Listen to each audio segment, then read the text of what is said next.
Hi, my name is Tom Rice. I'm the owner of Island-Wide Pressure Washing.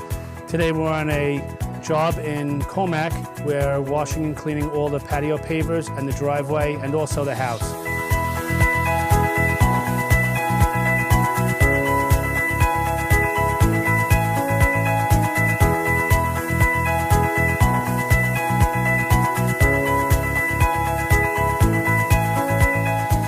So as of right now, we moved into the second stage of this project. Right now we're using the flat surface cleaner to clean the pavers.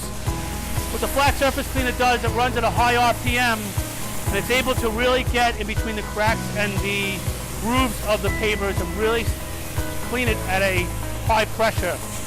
What we're doing actually over there is right now we're using the gun and we're cleaning in between all of the porcelain tiles, removing all the dirt and the grime and the buildup.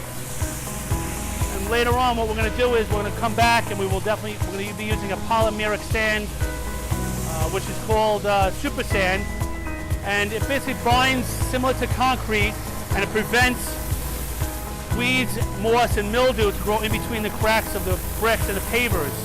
Very important that you backfill in between the pavers joints because it prevents the bricks from shifting and moving. Really begins to really clean it and keep it nice.